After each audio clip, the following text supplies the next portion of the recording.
கோமதி ஸ்ரீ தியா சேனலுக்கு உங்களை அன்போடு வரவேற்கிறோம். நாளைக்கு கிருஷ்ண ஜெயந்தி, அட்வான்ஸ் கிருஷ்ண ஜெயந்தி வாழ்த்துக்கள். அதனால் பாப்பா லீவுனால ஆப்பம் கேட்டிருக்கா. அதனால் பச்சரிசி, கொஞ்சோண்டு உளுந்து, வெந்தயம் போட்டு ஊற வச்சுருக்கேன்.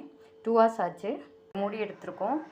அதை அரைச்சி வச்சாச்சு. அதோட நம்ம கழுவி வச்சுருக்க அரிசி, உளுந்து, வெந்தயம் ஊற வச்சுருந்தோம் இல்லையா, அதை கழுவி போட்டாச்சு. அதேமாரி சாப்பாடு கொஞ்சம் இதில் போட்டிங்கன்னா ஆப்பம் சாஃப்டாக வரும். நல்லா 8 மணி நேரம் பிடிக்கட்டும். மார்னிங் பார்ப்போம். மாற்றியாச்சு. இதுமாதிரி பபுள்ஸ் நிறைய வரணும். வந்தால் தான் மாவு சரியான பதத்தில் வந்திருக்குன்னு அர்த்தம். மார்னிங் பார்ப்போம். Good night. நல்லா மாவு உப்பி வந்திருக்கு. நான் ஆப்பம் ஊற்றலாம். ஆப்பம் ஊற்றிட்டு இருக்காங்க பாருங்க எல்லாருமே. இப்போ ஆப்பம் ரெடி ஆகிடுச்சு. தேங்காய் பாலும் ரெடி, தேங்காய் பாயாவும் ரெடி. பாப்பா சாப்பிட போகிறா. லைக் பண்ணுங்கள், ஷேர் பண்ணுங்கள். இந்த வீடியோ பிடிச்சிருந்தா சப்ஸ்கிரைப் பண்ணுங்கள். எல்லாருக்கும் சொல்லுங்கள்.